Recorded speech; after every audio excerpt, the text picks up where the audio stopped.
Dak Monday remaining confident Micah would be on the field for the Cowboys week 1. I've got confidence. I've told y'all that way back when. And I'm just going off of experience, honestly. No different than mine, so I've got confidence in that. Just hoping, which I know he is, he's ready to play. All right, is this the beginning of the end of the Dak era in Dallas, Cam?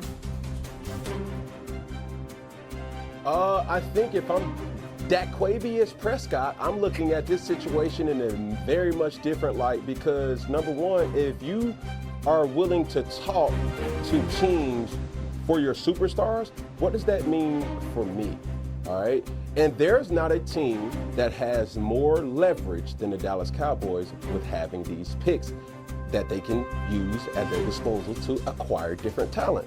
So I'm looking at it in a way where, hey, well, Jerry has openly said that he's not looking to consider trading Micah Parsons. So much so that everybody in the locker room didn't think that this was even possible.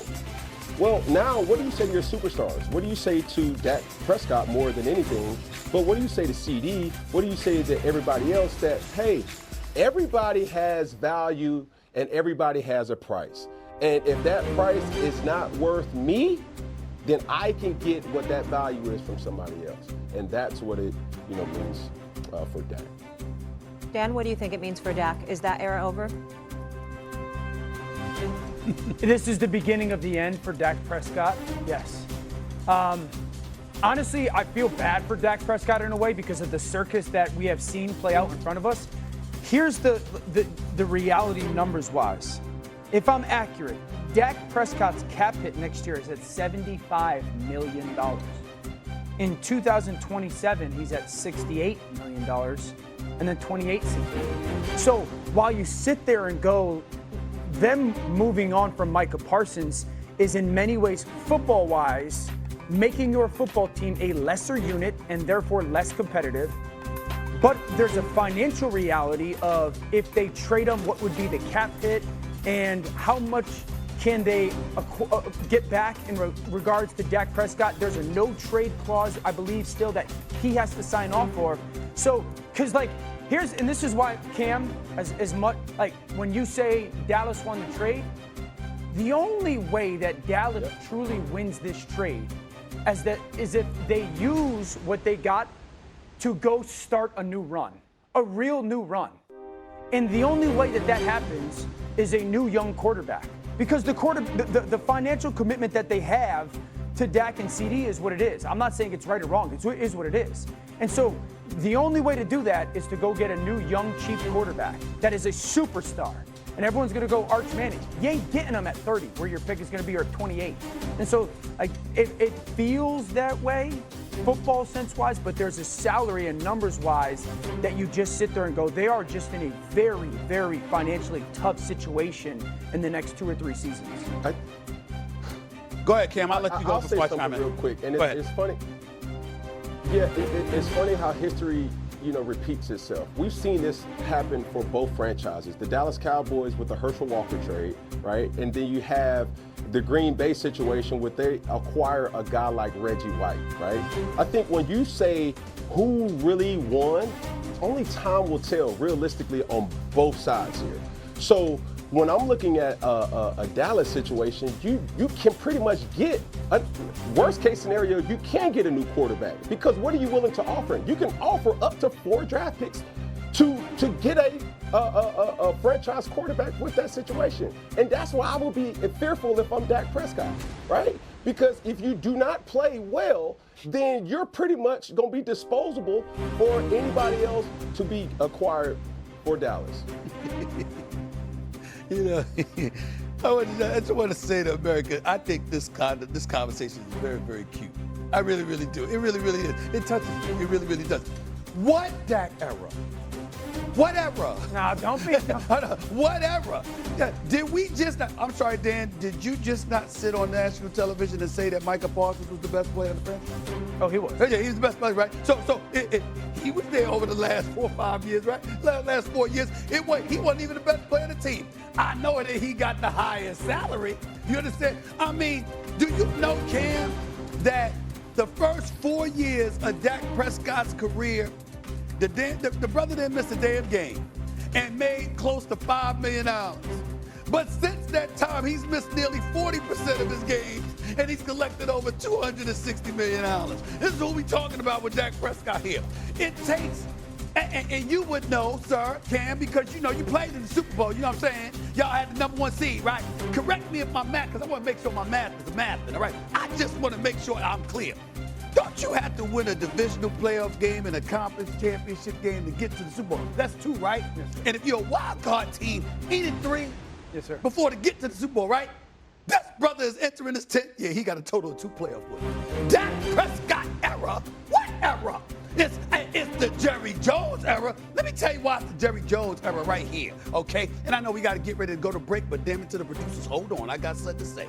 Now, I got some numbers here, right? Do y'all know, Dallas is worth $13 billion, right? Yes. 2.5 billion more than the second place team, the Los Angeles Rams, right? Cowboys are the NFL's most valuable team for the 19th straight year. Oh, by the way, they collected $800 million in purely local revenue just last year. Did you know that? I did not. This is the truth, right? Oh, by the way, estimated revenue, $1.2 billion in 2024, almost $500 million more than any other team. And oh, by the way, last but not least, operating income of $630 million. Dallas made more in profits than 19 teams made in total revenue last year. Big Cam, this is who we talking about. So if it ain't Micah, then it's Jerry. What? Dak Prescott era. What era? What is it? You tell me what I just gave you facts. Okay. I gave you facts. All right. Okay. Now he's 30 games over 500 as a starting quarterback. That's an error. During the regular season. There's an error During to the that. regular season. 2 playoff victories, though. I'm sorry. We gotta Is go. it just me? So, Dan, Is you're it just saying me? it's the beginning of the end of the Dak era, and Stephen A. still waiting for the Dak era to start. Come on now. Yeah. Come on now. Just They want to make won, sure they we're all won as clear. many games as anybody in the regular season. Yeah, you know what? Yeah, The regular season award? You got Is it. that what we're doing Never hand, Molly, right? I know. Yeah, the That's what Dallas we're doing Cowboys now. are going to be a threat. There's only about 7 or 8 In the teams regular left. season. All right, we got to leave it there. Coming up. 19 teams made in total revenue last year. Big Cam, this is who we talking about.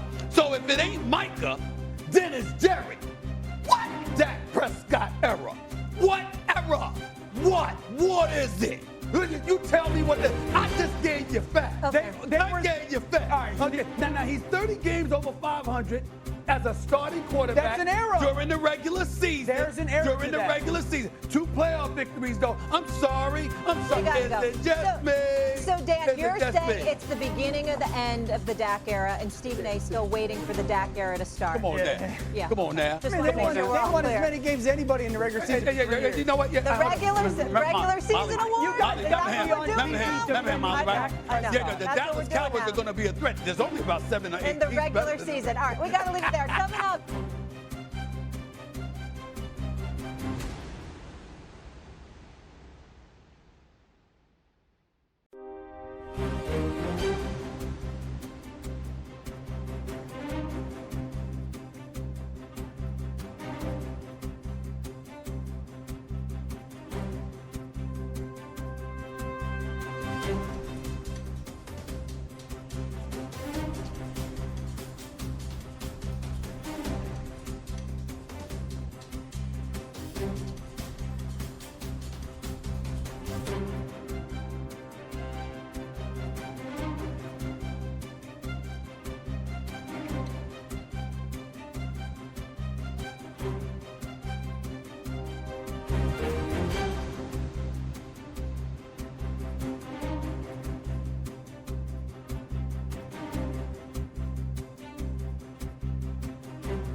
you.